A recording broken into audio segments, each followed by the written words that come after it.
welcome to the Asian American Forward podcast. We've got some really exciting stuff planned for today because we're going to be talking about Andrew Yang's run for New York mayor. And of course, as always, joining me is my co-host, Don. Hi. Hi, Katie. Hi, everyone. Nice to see you again here. Don, I'm excited to talk to you, and it's good to see you again as usual. And as I'm sure we've hit on before on the show, you work for Andrew Yang, and he's had some very exciting news come out recently, which is that he is running for mayor of New York City it'll be this summer. And since you work behind the scenes, sort of for Andrew Yang, you worked for his presidential campaign. I'd love to hear more about the decision-making process.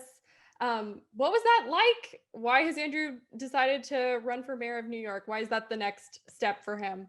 Okay, number one, this is not my personal decision. That's Andrew's decision. As myself, the function just to try to do part of my work and share myself with the entire campaign team. And I think this the entire thought process or decision making. We have to do a lot of research and polling and try to find the basis of where the campaign, the pro and the con, and what's the base, what's the number going to tell us.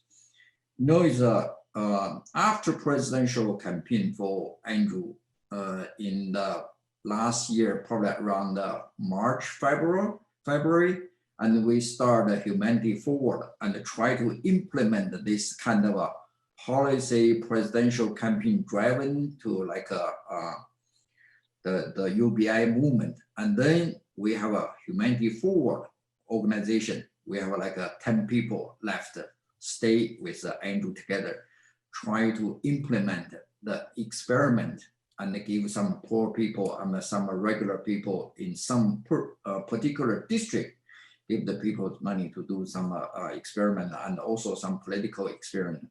At the meantime, we help Joe Biden to run presidency. After Biden win the presidency, I think it's November 3rd, and some people, always Asian people, say Biden's cabinet is supposed to have some API candidate. And of course, on the top list is Andrew as one of candidate to be the cabinet member. However, it's after initial the release the people's name, we figure out as an outsider like Andrew, there's not much chance. That's the very, very clear message coming out from his White House staff and from first couple of secretary position. And then the campaign team and Andrew, we start to figure if we want to really change this world, always just contribute to the society, especially when we feel the crisis ahead, not only in the 2020, 2021, always you can see 2022 until 2024, there's a huge crisis economically and socially. So we decided think where Andrew can put his effort, his movement really into the practical platform to solve some problem for the normal people, for the ordinary people. Either run the state governor or run senator or is a New York mayor. So it's we figure New York mayor may be the one to feed the people like Andrew. He's kind of a CEO type people. Although he's the talking pretty eloquent and pretty inspired, sometimes humor, but he really want to have a good team to solve the problem. So in terms of the New York City, there's so many challenges there. And Andrew don't have an experiment on the management of the city. So this is a challenge.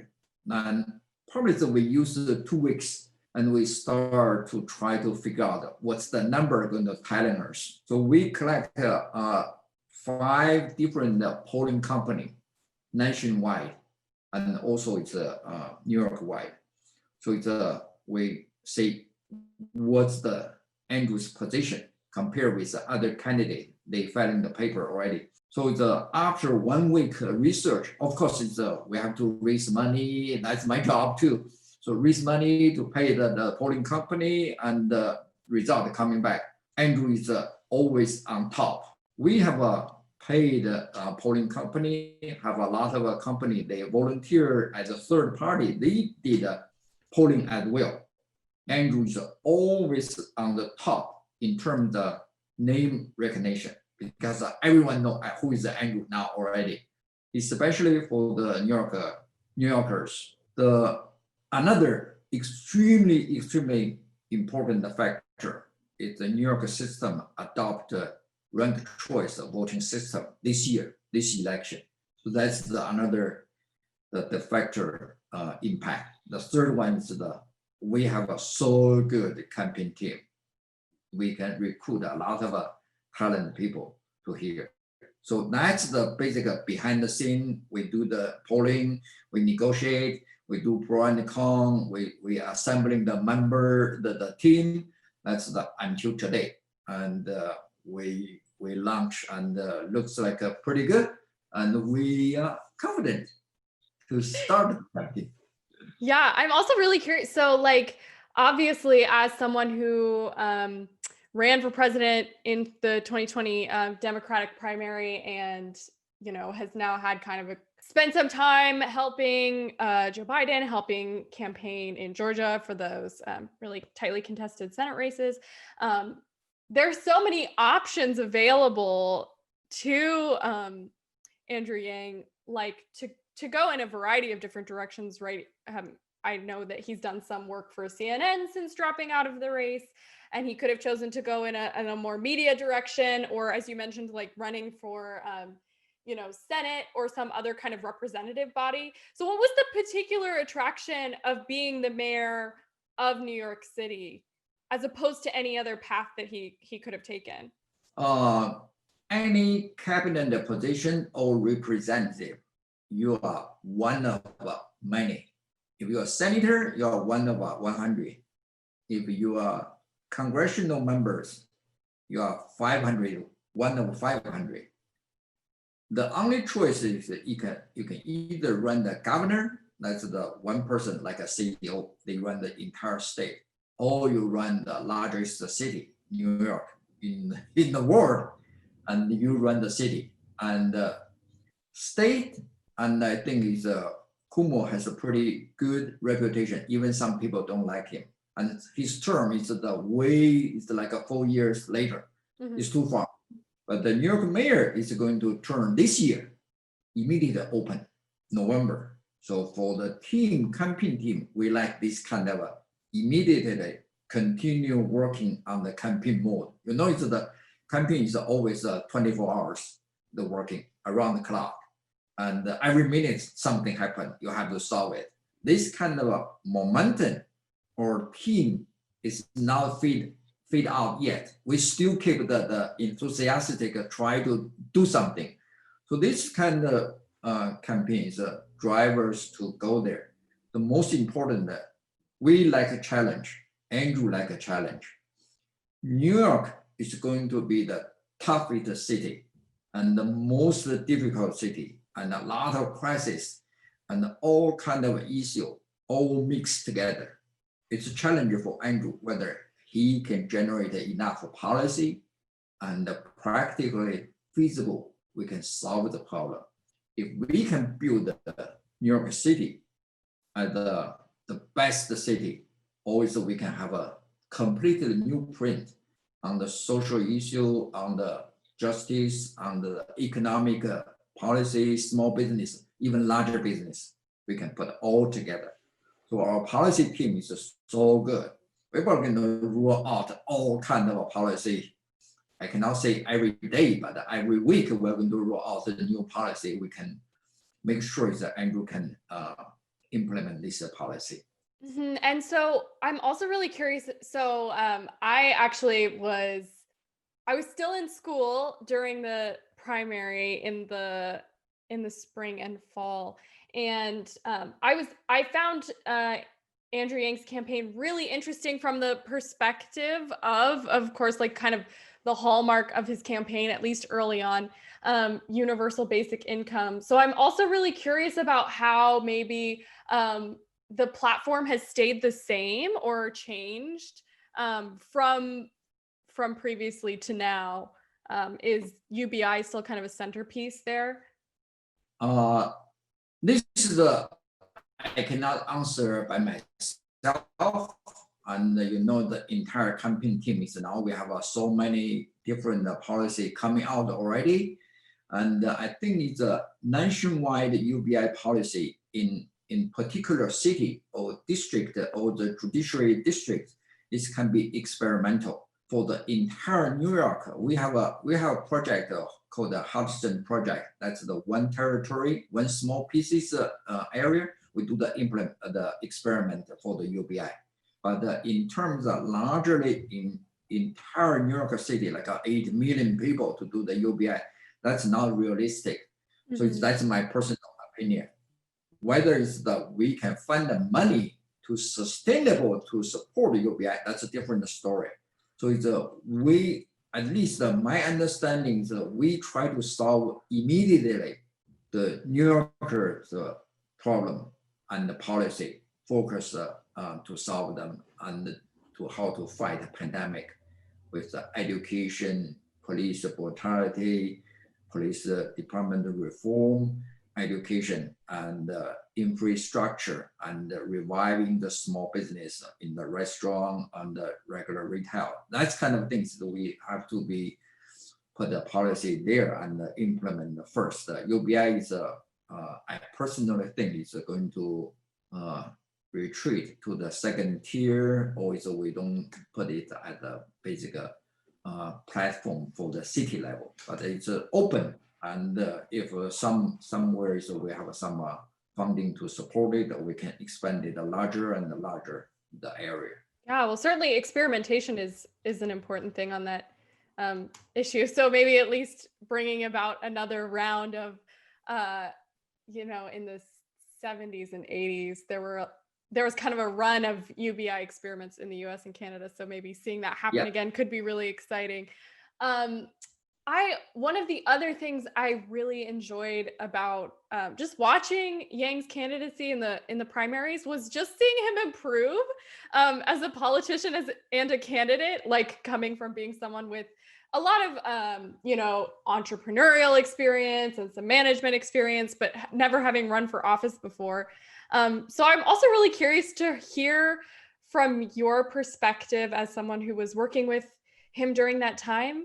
How do you think the 2020 presidential campaign, and then your work even going forward, supporting the Biden campaign and all of that, has prepared the Yang team for like this new challenge? Since the 2018, when I joined the Andrew's team, I think he's just my neighbor, regular guy, always a small business owner, CEO, those kind of people. But he's very, very calm, very confident. And you can see every day his improvement and both build his personal integrity and knowledge, and something is a charisma you can feel is expanded day by day. Every day is the expanded, and the impact when you go close to him, you can feel how strong that impact going to growth. And also his vision, his knowledge is built in his body already. It's very, very naturally keep expanded. So it's from a presidential election to the humanity forward and to the today's New York mayor. I think it's the political skill and the political thought and the philosophy, and he becoming from one person know nothing about how established or politician, how relation they interact each other. And now he's very, very good to lobby the congressional people, lobby senator, and all his circle. He talk to the congressional people every day. So it's the people have that level talk, it's all pretty subtle. And you deliver the message has to be very accurate. So it's we spend like almost 1 month in the Capitol Hill and to talk to every congressional member, lobby the stimulus plan for $2,000. And behind the scene just kept talking every day. That's kind of things that I think at the moment when I talk to Andrew, I can feel he's so confident to working with the establishment already. As for the New York mayor, that's the fulfill his dream and our dream is the we pick the most challenger, real issue, and help a real person. We gave like almost $10 million last year to the ordinary people. We raise money and give the money to the people to do the UBI experiment. And the most distribution is in the New York City boundary. So we're working with a nonprofit organization to deliver the check to the people. And I think that kind of experiment, if we have a platform at the mayorship and win the New York mayor, the election, we can have a lot of good ideas, even at the national level, we can implement it directly into the reality. That's the make us still very passionate, excited to do. How about for you personally? What was your personal takeaway from the presidential campaign experience that you want to take going forward into this new endeavor?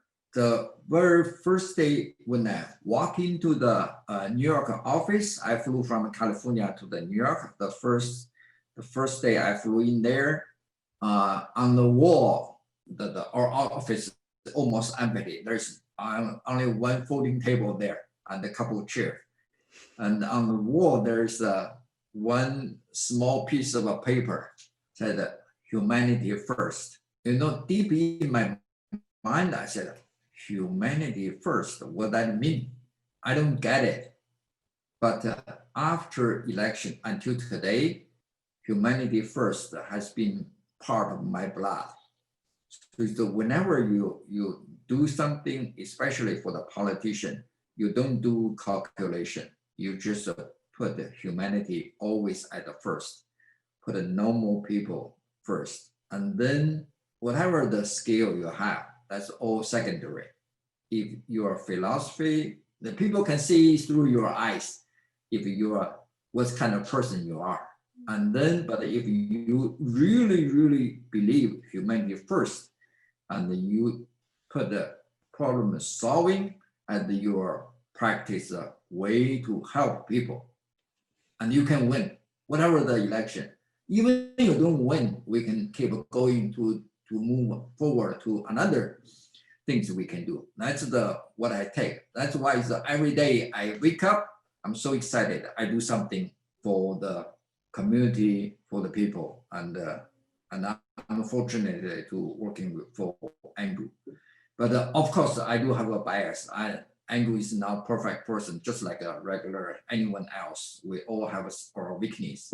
So that part is I don't want, I cannot share at this moment. But it's just a regular guy. But personal character, intelligence, and also vision is so important. And I think Andrew has those kind of building block to make him to achieve whatever the goal we want to go together. That's when I'm excited to be part of it. That's such a wonderful, compassionate view of politics. I'm so glad that you were able to bring that up and talk about that a little bit. To change tracks a little bit though, and get down more into the horse racy stuff, I wanted to talk through a few of the candidates and kind of give the audience a sense of the race as well. It's a pretty crowded field this year. Obviously, the incumbent de Blasio can't run again. So this is one of I read, I think not the first. It's like the fourth time or so in almost a century or maybe 2 centuries that there's been no incumbent on the ballot. I know, I believe 1973 was one of the other previous races. I can't remember the other ones. But the reporting that I found from a few days before our taping, that was the most recent I could see. 32 people had filed to run, so that's a lot. And I think we'll be seeing some of the dynamics that we saw in the Democratic primary, which is the divide between more progressive and more moderate Democrats. Although New York is a very progressive environment, with all of the disruptions of 2020 and sort of the way that life for everyone, and especially life for those living in really dense cities like New York, has evolved. I think it's kind of hard to predict how things are going to turn out. So on the one hand, you have candidates like Sean Donovan, who served under both Obama's presidential administration and as Michael Bloomberg's city housing commissioner, and Catherine Garcia, who also she served as sanitation commissioner under de Blasio, but has quit her job. And she's running as a centrist. So these people might be considered more moderate based on their previous associations with Bloomberg and de Blasio. But then you have the more progressive side, former nonprofit executive Diana Morales, who supports defunding the police and other progressive policies. You have Maya Wiley, who's a civil rights lawyer and former political analyst for MSNBC. And some of the reporting I'm reading around her is that she may kind of become a favorite. Also, Carlos I'm going to butcher this. Oh no. Carlos Manchacha, who's a Brooklyn city council member and has been focused a lot on immigrant issues in his career, would also be the first gay and Latino mayor of the city. And all of those people are kind of in the more progressive camp. Then coming in behind Andrew Yang on some of the polling that I was reading, you have also Eric Adams, who is currently the Brooklyn borough president and a former police officer. So police reform is a big focus for him. So all of these people kind of coming out into the fore. And of course, whoever assumes office will be governing something that is in a lot of ways a very different city than it was 6 months, 9 months, a year ago. And the pandemic, of course, has not only taken the lives of many NYC residents, but has just negatively impact a variety of aspects of life. Many people we've seen people leaving urban areas for the suburbs or to live with relatives in other parts of the country as work goes remote and rent prices being so high in an area like that. I also saw an estimate that nearly 1/3 of small businesses in the city may never reopen after this. So where do you kind of see Andrew Yang's campaign as fitting into this whole big picture atmosphere? This is we have to thinking the political campaign this time is a little bit different than previous one. Any in New York history or even nationwide, because it's the factor, maybe we talk later about the ranked choice voting system. So it's every candidate, whatever the 30 or 40 later, it's all kind of people, you play your game. It's each one is different. So it's the Andrew and our campaign team, we're going to focus our message very clear and promote the Andrew's business background, understanding of the issue, and also, did you see that Andrew almost no enemy during the entire presidential campaign? The people point the finger to each other on the debate stage. Andrew never attack anyone. He can skillfully to team up and build relationship or partnership, almost issue centered, not a person centered. So ranked choice voting system encourage people with kind of Andrews, this kind of type of person, not attacking dog, but try to build alliance and policy driven, issue driven. Those people are going to buy, especially for the New York people. They like people can really solve their daily life's problem. That's our fundamental base. We run campaign, not based on the particular either Eric or it's the whatever the title. Each one they have their own base, but Andrew has the most popular name recognition. As long as we deliver the message to the regular New Yorkers or people there, voters, grab from a polarized left to the polarized right, and also middle ground. If we couldn't get two progressive votes, at least we can get a secondary of their vote. So that's the beauty of this game. And also so we can, after election, we can talk about what's the lessons or what's the factor we can win this election. But so far, and I personally think Andrew has a pretty good solid the base to win. And for me, it's the APA community is a huge issue in the New York. So if Andrew can win the New York City, and he can set up some role models for the APA community, and then it's the 1/3 or it's a full quarter of the New York population is coming from Asian. So that part is we need, at least for me, it's my focus. I try to figure out what's the issue there and how we solve the issue, how we connected Andrew with this particular ethnic group. Yeah, you're already kind of anticipating my next question, which is sorry. No, it's good. Which is that another important feature of this race that we've like talked around a little bit but haven't really talked about yet, is the new voting system that New York City will be trying out.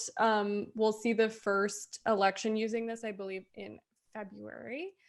So New York voters will now be able to select 5 candidates in order of preference in primary and special elections. Like I said, that first test is going to be a special election in Queens to fill a vacant seat in the 24th City Council District. So New York voters approved ranked choice voting method by 74% in a ballot question in 2019. But some lawmakers and community groups are concerned that the city hasn't done enough to prepare voters to switch to this new method. A case made its way to the Supreme Court, the state Supreme Court. Well, I'm going to do that sentence again. A case made its way to the state Supreme Court in December over the issue. Ultimately, the court ruled to proceed with the ranked choice ballots.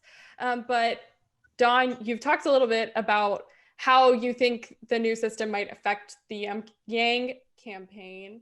I'm also wondering how that's going to change how your team is preparing at all or thinking about the race. Okay. Ranked choice, the voting system at the very beginning is pretty confused with people. It's people the first time say, oh, I choose 5 people or 3 people. It looks like very confusing. But the first time I touch upon the ranked choice voting system is from Oakland mayorship. Excuse me. Sorry, we have to cut here, okay? Yeah. Start the sentence over. Okay. Yeah. Repeat. The ranked voting system, I first time know it or approach it, understand it, is from California, Oakland mayor, Jin Kwang. He ran the mayor, I think it's 2010, something around there. It's almost 10 years early. That's the first time I heard about the ranked voice choice system. So I remember the election night, Jin Kwang is real behind. There's almost no chance. And in terms you measure the politicians' character and how narrative they do the presentation to shake hand with the voters, constituents. Jin Kwang is not on the top at all. Nobody know her, and nobody thinks she can win the election. But she just keep talking to regular people every day, knocking people's door and say, if you couldn't choose me as the first choice, it's possible you can choose me as the second choice. So all the professional politicians, they are front runner. They are on the newspaper everywhere. So everyone think they are going to win. But the ranked choice voting system, when the battlefield it's very crowded, the people going to have a several choice. And if none of them reach 50%, over 50%, you have to put the ranked choice, the second choice, the people on for each one. So Jin Kwang, after 3 days, she became the mayor. Even the first round, second round, she's not there, but accumulated, and she became most likely person. The people like her. Doesn't mean that she's stronger, is the always a professional or the more articulate politician, but she is the most likely deliver the message and bring people together. Same thing for the Andrew. In the New York, there's a ranked choice voting system. If you are very, very progressive or very conservative almost not much chance for the people. They can only grab their base, and their base, no base in New York can over 50% at this moment. Everybody know. So even you play the central, you're probably going to only the central people. But if your policy cover everywhere and your name recognition is good, and you got all the like a police, firefighter, teachers, all the union to support you, and if they don't put you on the first choice, you can be the second choice, or you can be the third choice. So it's Andrew can fit that category. I believe first round, the election, the result, no one going to over 50 for sure, because the field is so crowded. But the second round, we believe Andrew may be coming out. That's our prediction, and also it's a kind of a strategy. That's why we keep Andrew busy talking to people everywhere, as long as we have a chance.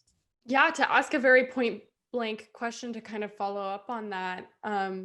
So who then is Yang's kind of closest competition?